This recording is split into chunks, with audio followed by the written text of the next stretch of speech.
guys, Sean here and welcome to Radhan's channel. For today's video, mag-unbox at magre-review tayo ng bagong dumating na retro handheld console na pinadala sa atin ni Datafrag. Nakalimutan ko pa. At ito yung tinatawag na R36S. Pero ba't iba sa box? Ayan, R35S. At meron pa ako isang nakita dito. Ito, RG35 Plus. S Plus, ayan. Tulad ng dati na unbox na namin to kasi gusto namin makita kung tama ba yung color na nabigay sa amin. Nagwo-work yung SD card, pati yung operating system, pati mga games. At working naman siya lahat. Tapos ito ngayon yung box niya, ayan.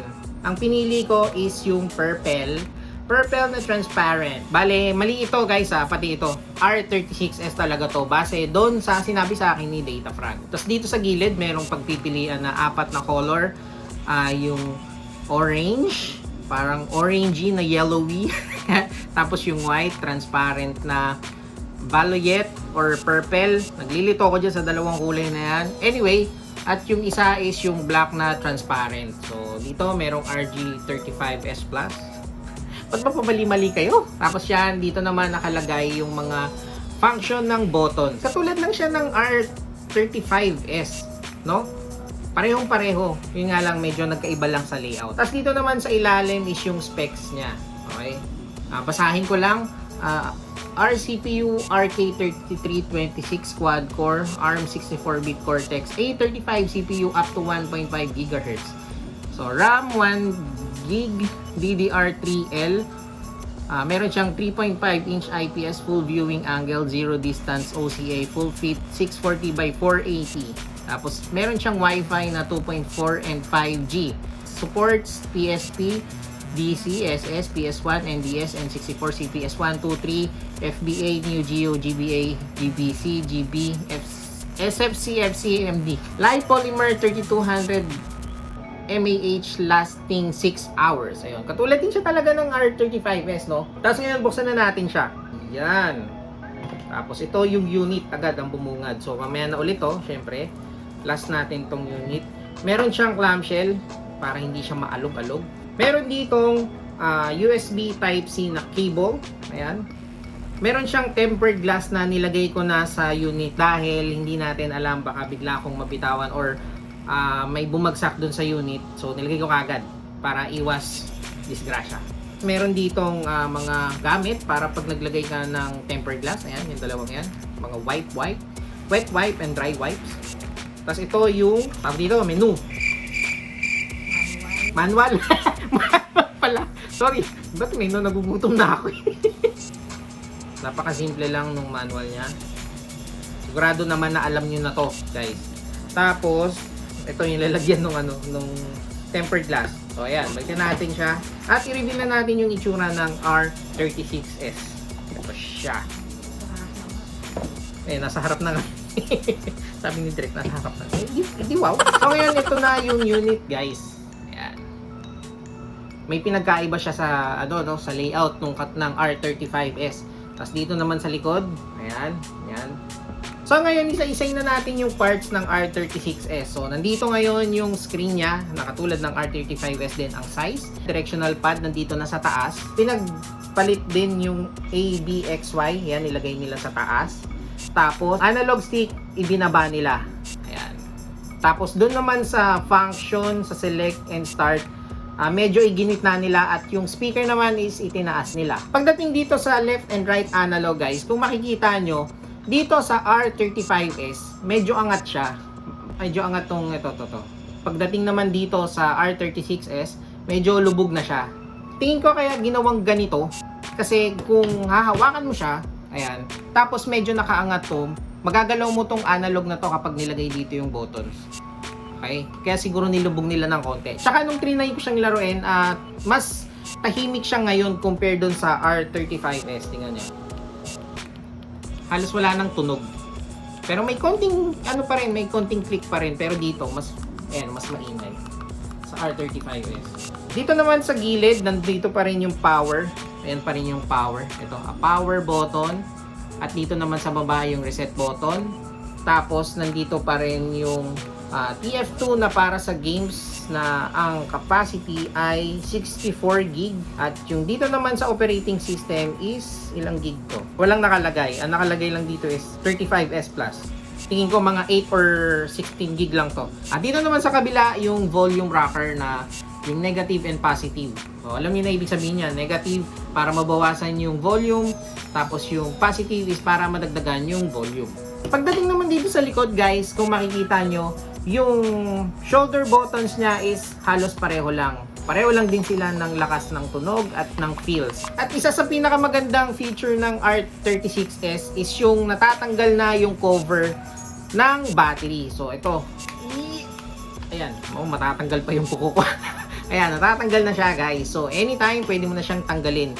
Nung tinir down ko tong R35S, yung battery niya is naka-double adhesive sa shell. So, medyo mahirap siyang tanggalin kapag magpapalit ka ng battery. So, dito, madaling-madali mo siyang matatanggal. Susukitin mo lang siya dito sa ilalim. Ayan, matatanggal na siya. Tapos, i-unplug mo lang siya doon sa kabila. Ito. Ayoko nang tanggalin. Pero madali lang siyang tanggalin. Hindi katulad nung R35S. Mas madali siyang tanggalin. At madaling mag-replace ng battery. Isa sa napansin ko habang naglalaro ko nung R36S is mas komportable siyang hawakan, guys. Kasi, kung makikita nyo dito, mas mahaba na siya ng konti dito. Ayan. Mas mahaba na siya kesa sa R35S. Isa pang maganda dito guys is pwede mong magamit yung SD card ng R35S at ilagay mo dito sa R36S. Papakita ko sa inyo.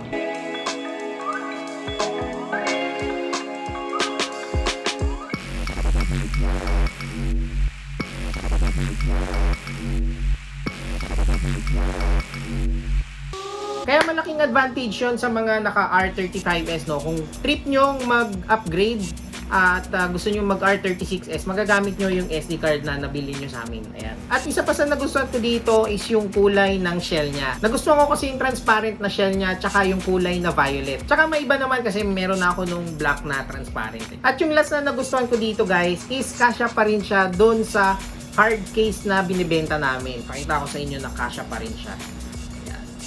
Ayan, sobrang kasya pa rin siya. Kaya yung mga nakabili sa amin ng hard case, ayan, good news para sa inyo, hindi na kayo magpapalit ng hard case. At saka mas kasyang-kasya siya kasi medyo lubog nga yung analog ng R36S compare dito sa R35S. Ayan. So ngayon, i-turn on na natin guys. Ayan, medyo binago ko lang yung boot logo nito. Ayan, medyo binago ko na siya. Pakialamero talaga ako. Ang ganda din ng ano niya, ng team niya. Kahit di mo na rin paltan yan, goods na yan. Laksan ko yung sound. Ganda nyo.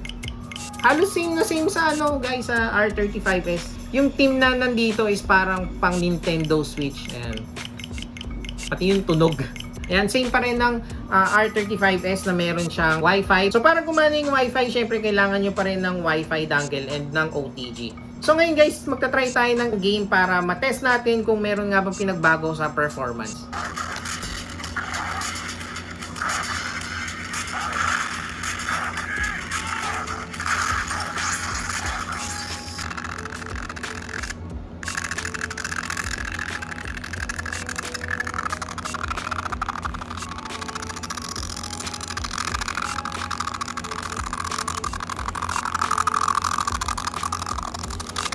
So ngayon na-try natin yung Dark Resurrection na Tekken at smooth naman siya na lalaro. Yun nga lang pagdating sa God of War, medyo kailangan mo siyang i-tweak katulad ng R35S. So tingin ko, parang wala halos siyang pinagbago sa performance. Talagang nagbago lang yung layout ng mga buttons niya. Tapos konting modification sa battery. So ayun. Tsaka syempre yung size ng unit niya. So kanina nabanggit ko yung mga first impression ko at yung nagustuhan ko dito sa device na to. At ngayon, sasabihin ko naman sa inyo kung ano yung hindi ko nagustuhan dito. So guys, subjective to. Hindi ko alam kung magiging pareho tayo ng opinion or hindi. Pero ito yung mga hindi ko nagustuhan sa R36S. Una sa hindi ko nagustuhan dito is outdated yung operating system niya na ArcOS. Since higher version siya ng R35S, medyo nag-expect ako na kala ko updated din yung operating system niya, which is hindi siya updated. Next na hindi ko nagustuhan dito is, yun nga sinalang ko yung updated na ArcOS dito at naglaro ako ng God of War. Halos walang pinagkaiba talaga. Since R36S siya, medyo nag-expect ako ng mas mataas na performance. at dun tayo nabigo. Pero kung nag-expect kayo ng performance upgrade dito sa R36s is medyo tagilid tayo dun. Pangatlo na hindi ko nagustuhan dito sa device na to is inilagay pa rin nila yung FN na button kahit hindi naman siya talaga gumagana. Kahit anong combine mo sa mga buttons kasama tong FN na to. Ang FN kasi is function ang ibig sabihin. Hindi talaga siya gumagana, guys. Talagang placebo button lang talaga siya, guys. Wala siyang silbi. Siguro sana tinakpan na lang nila to or totally wala yung button na yan. At yung pang last na hindi ko nagustuhan dito sa R36s is yung nakakalito niya ang label. Hindi ko alam kung R35s Plus ba siya or RG35s Plus. Kasi tinanong ko si Datafrag, talagang ang tawag nila dito is R36s. At meron din ako mga napanood sa ibang mga vlogger na iba rin talaga yung label na nakalagay sa box nila. Meron iba na R36s talaga, pero pagdating dun sa manual nila, iba na yung nakalagay. R35s Plus na nakalagay. So, medyo nakakalito yun. Pero inassure naman ako ni seller na R36s talaga siya. At ngayon dumako na tayo sa rating ng device na to. At ang ibibigay kong star dito is between 7 to 8 stars lang. Bakit? Dahil halos same lang sila ng performance ng R35s. Pero kung gusto mo lang talagang bumili ng R36s, go! Lalong-lalo na kung kating-kati ang kamay mong bumili ng isa pang gaming console. At ilalagay ko yung link sa baba para ma-avail nyo siya. Pero marerecommend ko tong R36s sa mga wala pang gaming console like R35s at ng RG35XX. Dahil dito sa tatlong to, R36 na yung may pinakamagandang feature. Kasi mas improved version na nga to ng R35s. Like yung location ng mga buttons, mas in-improve siya. Yung battery na merong cover, mas magandang feature yun, guys. Number 1 yun. So kung naghahanap ka pa rin ng retro handheld gaming console, ito na yung pinaka the best. Dahil ang presyo niya lang is 3,299. At sinasabi ko sa inyo, guys, na napakaganda ng feature ng may cover or removable yung cover ng battery. Pati yung pagiging mas komportable niyang hawakan kesa sa R35s. So ulitin ko lang, guys, kung gusto nyo bumili ng R36s, yung link is nasa description sa baba. So ngayon tatanungin ko yung mga meron ng R35s. Worth it bang mag-upgrade ng R36s kung meron ka ng R35s? Please comment down below para magkaroon tayo ng healthy discussion sa baba para at least meron ding idea yung mga baguhan kung worth it ba talaga siyang bilhin. Sana nag-enjoy at may natutunan kayo sa video na to, and syempre don't forget to like, subscribe, and hit the bell button para updated kayo sa mga tips and tricks namin about sa mga retro handheld gaming console, PC, PlayStation, unboxing ng laruan, unboxing ng gadgets na related sa gaming, at kung ano pang pwede naming ma-share para sa inyo. Hanggang sa susunod na video, guys, paalam!